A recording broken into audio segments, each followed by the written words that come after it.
three major qualities which are really helpful to have along the path. And so the first being a sense of peace, a sense of equanimity.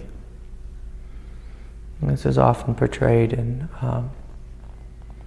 the teachings of the Buddha. This supreme sense of peace, supreme sense of clarity. And without having any clarity, we easily get lost on the path. We easily get lost in our mind. We get lost in our emotional nature. It's easy to get confused, if we haven't woken up to equanimity. And so equanimity, it's a quality of our soul, it's a quality of our true nature. It's that ability just to see something for what it is. To see, when something is just not good for us, not helpful. There's all kinds of things in life which are absolutely unhelpful for us. The internet is just full of unhelpful things. Some good things, but if any of us spending time on Facebook or Instagram or Twitter or whatever the social media things are, there's this game that people play. They hold their phone in their hand and they just scroll. They're just looking for some kind of form of entertainment, some form of satisfaction. But when we're living in a presence of peace, we find a sense of satisfaction in the quietness of this moment, the supreme spaciousness of this moment. When you step into peace, everything kind of disappears. Becomes silent and smooth. There's no real problem, no worry, no desire. Life becomes quite simple. Most people aren't willing to live in such a simple way. Most people, when they first try to step into peace, they become quickly bored because the mind is, what the Buddha described the mind as agitated. I like that word, agitated, because our mind, if you notice it, doesn't like to just sit and rest. Rest for a couple minutes and gets bored, and then it wants something new to entertain it. But when we've been willing to sit long enough and kind of allow that agitation to burn off, we're willing to sit long enough and to get past boredom, we discover that peace, it's not dead, it's not cold. It's very much alive. It's just gently vibrating with truth, with presence. It's quite wonderful, it's quite nourishing. If we give ourselves permission to relax fully into it. Most people, they relax and they get bored and then they fall asleep, and it just becomes like, they become like a lizard laying in the hot sun, Or like my dog, Doodles, laying in the hot sun. He just likes to lay in the sunlight in the window and just, go to sleep on a Saturday afternoon, or a Tuesday afternoon, or a Wednesday afternoon, or any day of the week. But if we're willing to stay awake, to stay conscious, and let go of chasing after this desire or that desire, if we're willing to go past boredom, what we find is that this peace is quite incredible. It's the very fabric of our nature. And it's alive, it's brilliant. And for most of us, if we just woke up to that, our life would be radically changed. So when you see like a statue of the stone Buddha, that's kind of what he represents, is that supreme sense of equanimity. Anything can come before him, and he just sits there, like the stone Buddha, unmoving.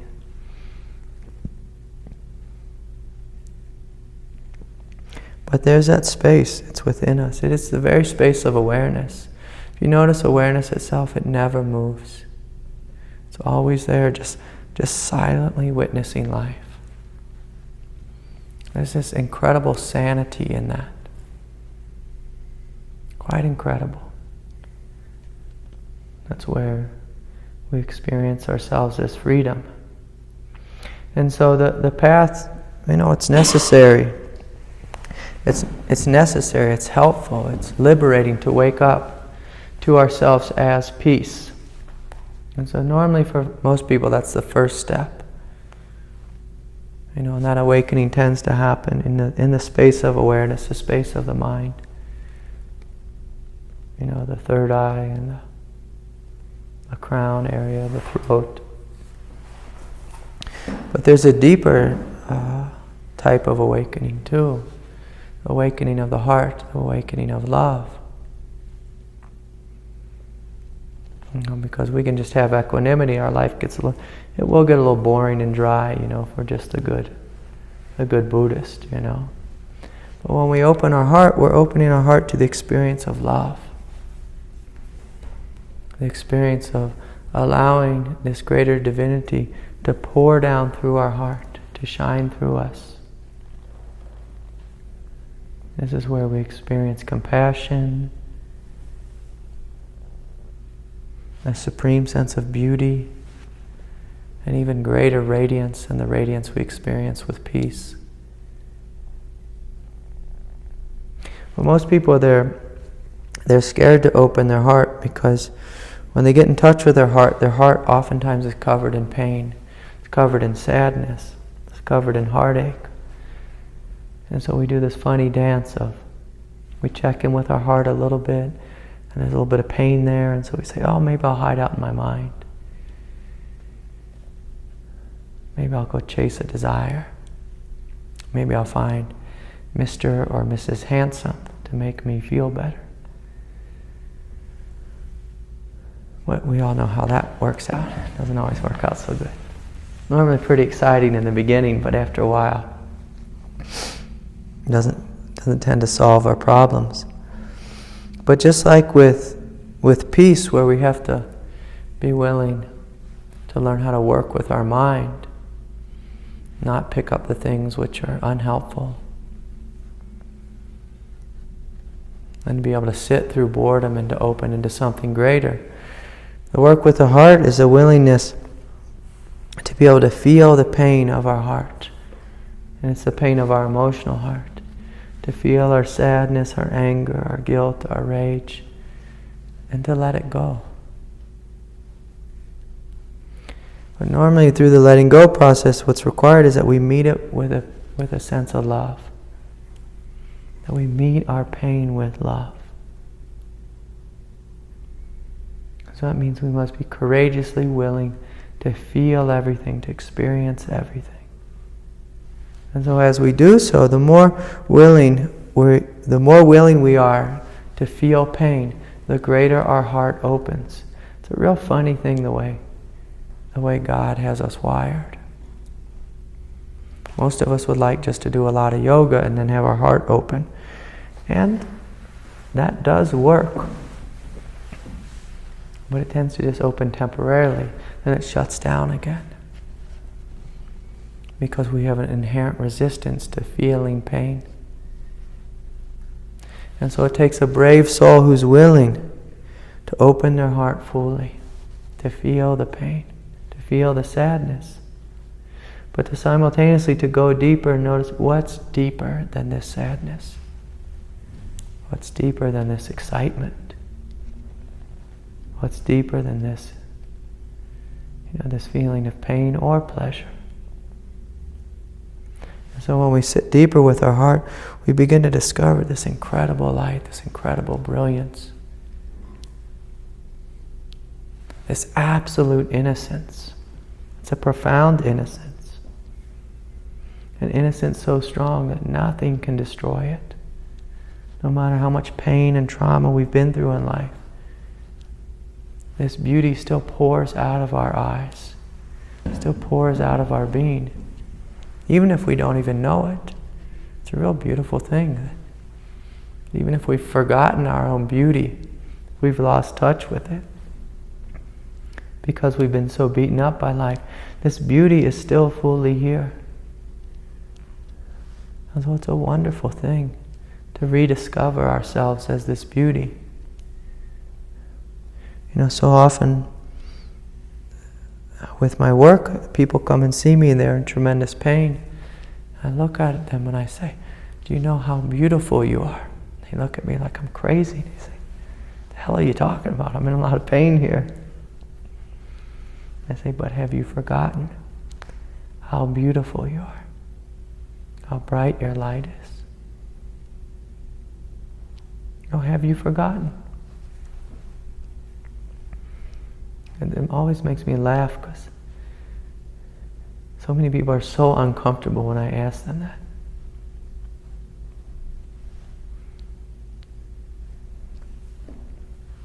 Because we're so out of touch with our divinity. And so it's that willingness to open our hearts to ourselves, to our beauty, to our innocence. And some people do this, just through the act of prayer. Some people open their hearts to God and they call upon God and ask God, "Will you come into me? Will you live through me? Will you speak through me?" And through the act of calling upon God, God comes down and fills the heart with grace, takes our pain and suffering away.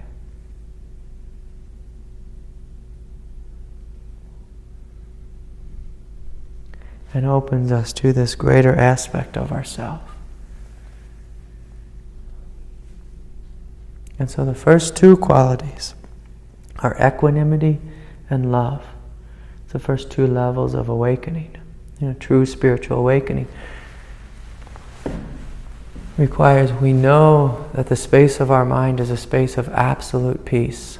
Before a thought arises, our mind is peace. While a thought arises, even if it's a crazy thought,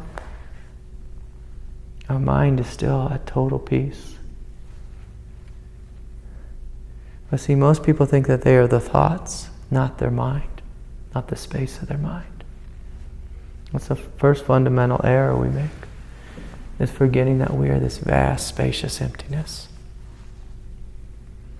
And so again, if we can just realize that, our life becomes quite simple. We wake up into the space of no problem. If you can just be this silence.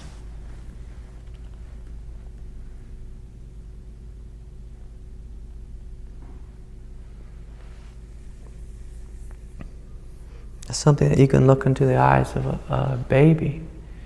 When you look into the eyes of the baby, you see, oh, the baby's at perfect peace. She's not arguing with reality. She's not commenting on reality. She's not judging reality. And she's just kind of like...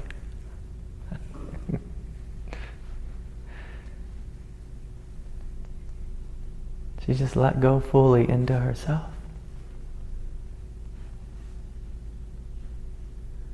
Her mind hasn't come forward yet and started filling her with all kinds of thoughts and definitions of herself.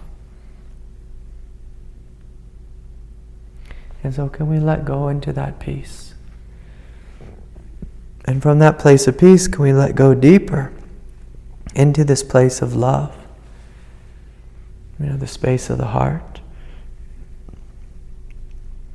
And so can we live in a way that is both completely free, completely peaceful, and completely loving? How can we give ourselves that gift?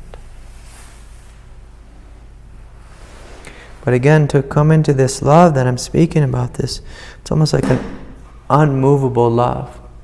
We have to be willing to let go of our emotional pain.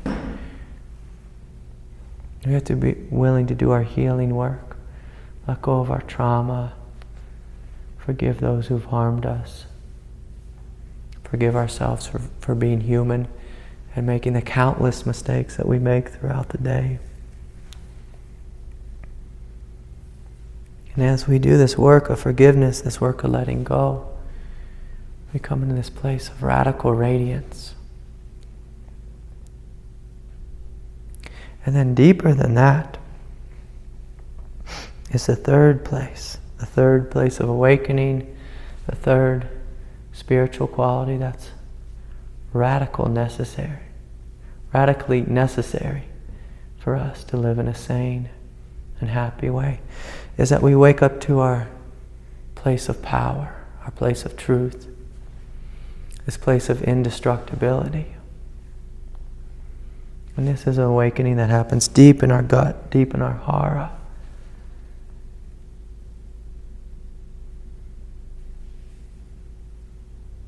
It's a very impersonal awakening. It's a very quiet awakening. It's the kind of awakening that happens after we get our ass kicked so fully by life. And we wake up one day and we realize, oh, I survived it all. I've outlived it all. There's this indestructible strength within me.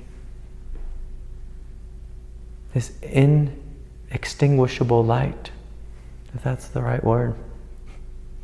Unextinguishable light that cannot be put out. Normally we don't wake up to that until we've had our ass kicked so many times. And realize, my God, I'm actually okay. Completely and totally okay. In the deepest sense.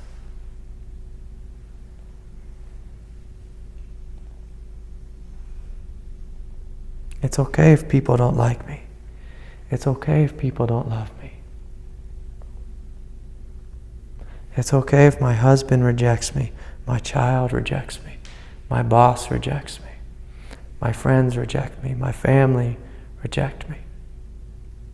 It's okay if I'm publicly humiliated. It's okay if I'm hung upon a cross. That there's something within me here that does not die.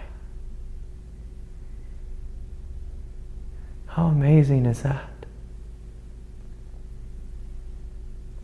Talking about a radical shift in identity. Because most of us lived in a frightened way, in an insecure way. I need you to complete me. I need you to love me. I need you to be there for me. But God does this funny thing. When she wants us to wake up to this truth, she takes everything away from us. She takes our home, our friends, our family, our finances, drags us through the dirt, kicks us in the face, and then vomits on us.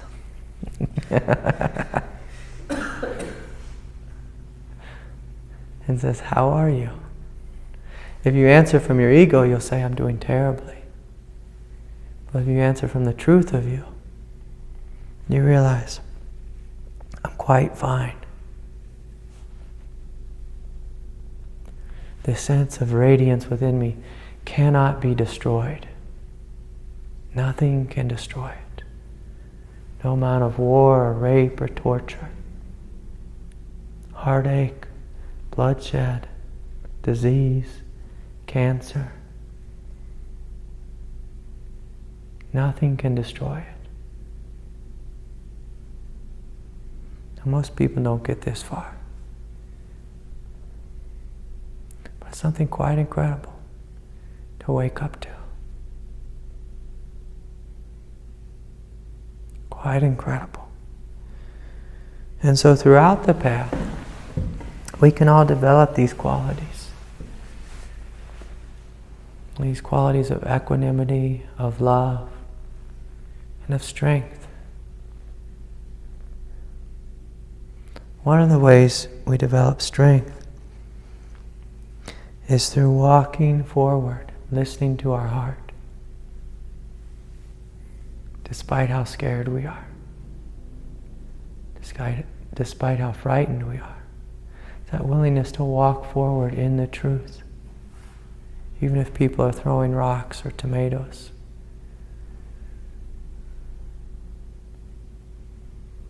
It's that willingness to get beat up by life. Of course, not on purpose, but that willingness while we're being beat up by life.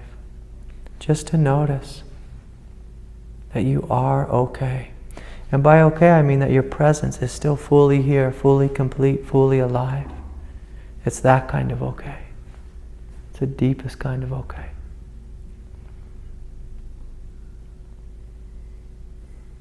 So it's instead of asking your emotional world, am I okay? How am I feeling? Am I feeling good? Am I feeling good all the time? Does this feel good? Do I like this? Do I like this experience? Not asking that part of ourselves. Because that part of ourselves is just like an eternal addict. It wants to sit in yoga class forever. Nothing wrong with yoga. I love yoga.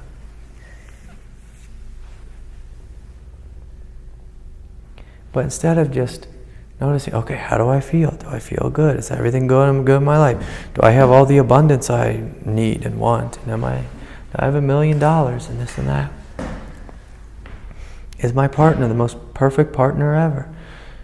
So instead of asking that part of our mind how we're doing, we ask the truth of our being. How am I? Oh, I'm quiet, I'm spacious, I'm free, I'm loving, I'm radiant. Oh, that's how I am.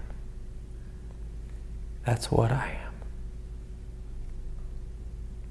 You ask your mind, it'll always complain. For your mind, it can always be better. For your true nature, it's always already perfect. That's pretty amazing. That we're always already perfect. We're always already absolutely beautiful. Absolutely and completely beautiful. And whenever I look in the mirror, I always laugh. I'm like, oh wow, look at this beautiful person. It's not so much this form, this form is whatever. But I look just right into my eyes. It's just this radiance coming out of my eyes. That's what's beautiful. I got really sick this last week. I lost my voice for about 4 days. When you're sick, you look kind of terrible. You're all worn out, Tried to talk. Couldn't say anything. But I'd just go and I'd look in the mirror, Be 3 in the morning. I was drowning in some kind of pneumonia, mucus, or some kind of terrible experience, And I look in the mirror at myself, looking all crazy. I'd be like, oh wow, look at that beauty, that innocence. Look at that beauty and innocence. Despite the sickness, Despite the form, despite the whatever. And so the biggest part of spiritual awakening is this shift in identity. It's choosing to know yourself as your true nature, not as your mind, not as your emotions. Not as the thoughts in your mind, not as your emotions. The entire world thinks they are their thoughts and they are their emotions. And so therefore they live in suffering. And so true spiritual awakening is that choice to wake up to your presence and to know yourself as your presence. And if you notice, your presence is what you were born with. It's here before, during, and after any thought, any emotion, any pain. It's that radiant sense of aliveness, which is looking out of your eyes right now. So anyways, I said a lot. Thank you guys for coming. If you guys have any questions or anything you want to share about your experience. And you'll notice that, no matter what someone does to you, even if they're really mean and rude and hurtful and all that, in the deepest sense, they never hurt you. In an emotional sense, they can really hurt us. They can really mess with our mind, mess with our emotional world. But in the deepest sense of us, like no one will ever be able to put out your light. And that's a wonderful thing to realize, Because then you can walk into any situation, like you said, open-hearted, and you can really get to know people, And when we're talking about it on that level, you're just kind of getting to know their humanity. Right, Yeah, deeper than that is their divinity. Their divinity is perfect. Their humanity isn't always their humanity isn't always the highest expression of their divinity. So we're all kind of a work in progress on this planet, Yeah. Yeah, but it takes that courage, doesn't it? To be willing to see fully, to feel fully. Mm-hmm. Yeah. I feel like for me it takes just kind of being willing to lighten up about things too. Yeah. Yeah, and especially if we've been hurt in the past, people have issues with trust. Like a lot of times, it's good just to lighten up a little bit, But yeah, that willingness just to be lighthearted with them. Just see, like, they're just being human. And to love them for that. Yeah.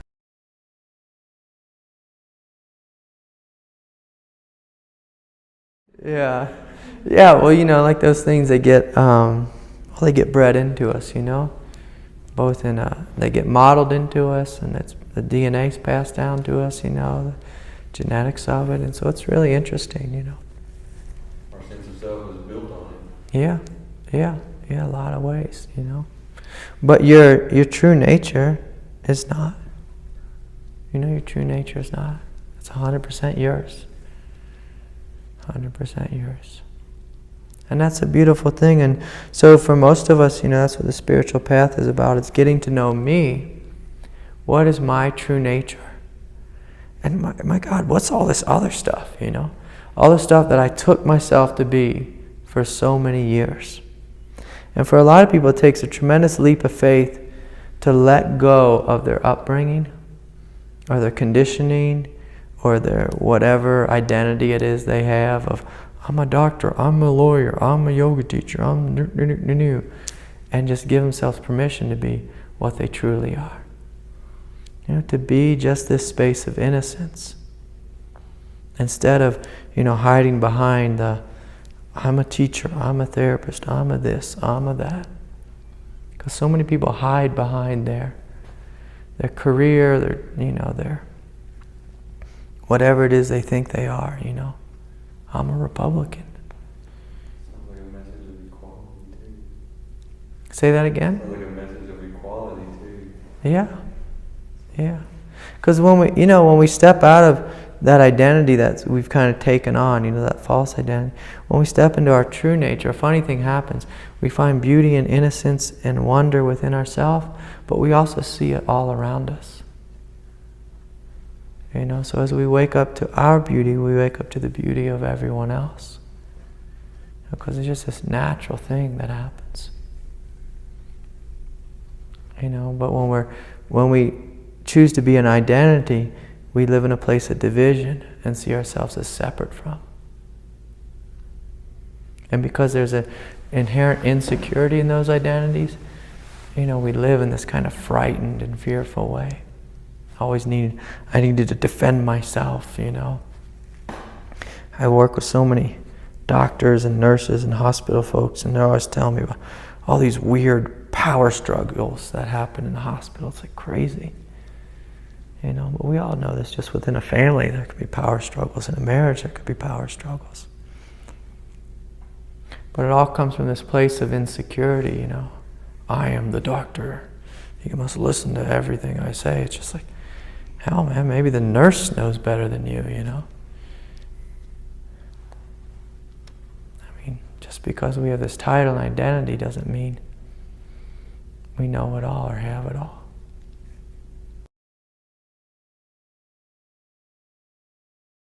No, so two things. One, the nature of our mind is inherently negative. The nature of the mind inherently looks for problems. That's a survival instinct. So everyone's mind, whether abuse or no abuse, the nature of the mind is to look for problems. So you wake up in the morning, first thought of the day, fuck, it's early, it's late, gotta go to work. It'll be a problem, will be your first thought.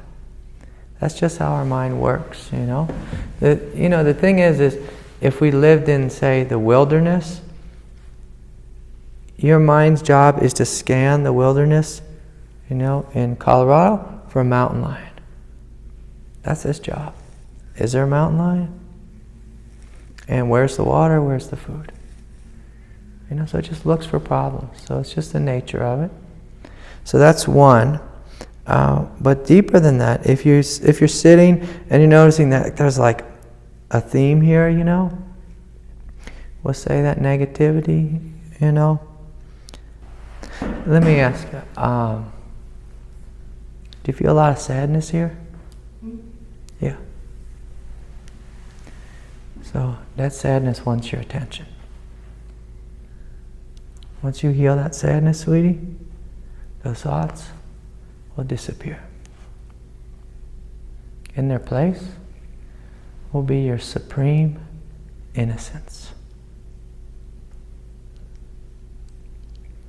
And I say that because I can feel your innocence right here, right now.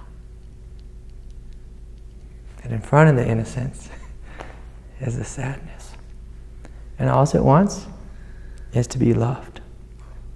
And part of its way to get your attention is through a nagging voice. And what it wants you to do is to follow the nag, not in the head, but follow it to its root. And at its root, there's a lot of sadness. And so with sadness, you're open to it. You do exactly what you're doing. You give yourself permission to grieve. And as you grieve, you let it go. And you just know it, sweetie, it's okay. It's okay to grieve. It's okay to let it go. And if any story comes, you don't pick up the story. You just hold yourself with this sense of, I love you, and it's okay. I love you, and it's okay. You breathe that in to the sadness. You got a little girl or a little boy? Little boy? Yeah, it's okay. So, when he falls off his bike, and he's screaming, what do? Go to him. You go to him, you pick him up, and you hold him. And you just breathe into him. And he's saying, I hate my bike, I'm never going to ride the bike again, I hate the bike. You don't listen to the story. You breathe into his pain, and you hold him. At some point, he settles down, he gets down, and he goes and rides the bike again on his own. So we heal the same way he heals. If you have sadness, you pick it up, you meet it with love, but you don't listen to the story. You can acknowledge the story like, hell yeah, that happened and that was painful. But beyond listening to the story, you breathe into the sadness. And you say, sweetie, I love you, it's okay. I'll be here with you. You give her your full attention. As you do so, she'll have a good cry. And afterwards you feel lighthearted. And just like gentle and innocent and tender. You see that gentle, innocent tenderness? That's your true nature. And it's always there. It's always been there. Despite the abuse. Despite the hell we've been through.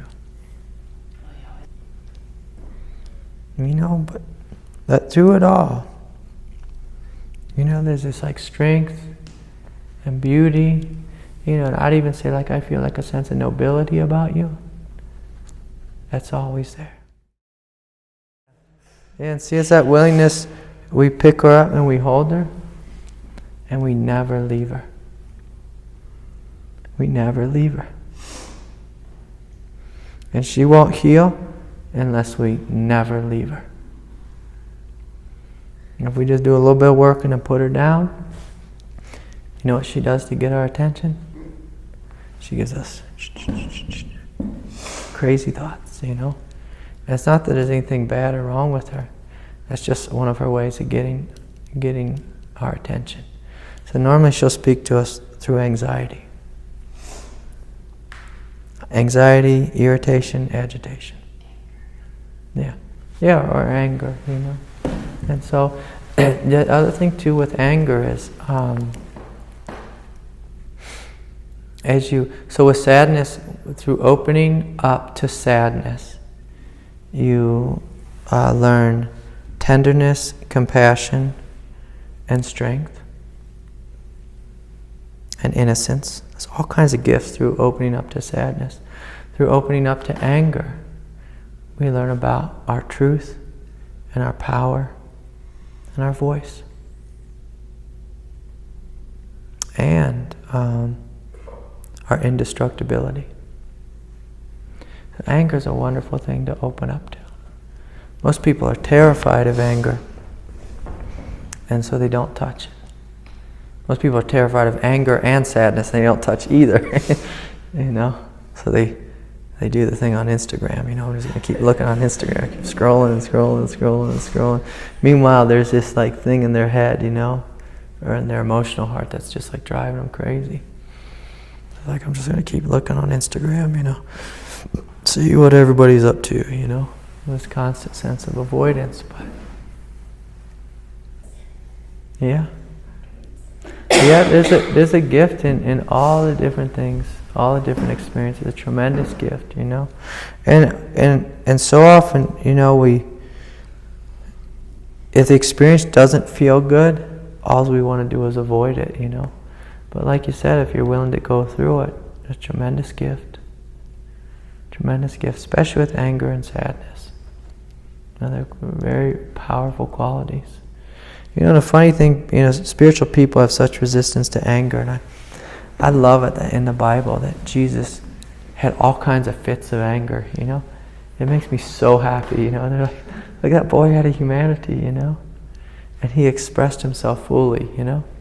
With most spiritual teachers, especially the ones that are dead, they've taken all of their humanity out of the teachings, you know. And it makes it look like they were just these living gods all the time. And so it's really difficult to relate to them. But you see someone like Jesus, and he said, he had the extent of emotions, you know, like the full range. And so it's easy for people to connect with that. Oftentimes they don't admit that in churches because they just say, he is the Son of God, the Lamb of God, the this of God. But if you just read the Bible and just see, oh yeah, like the boy had fits, you know, and he struggled with this and that, and he fell on his knees many times, and there's a great humility in that. I think that is helpful for us to connect to.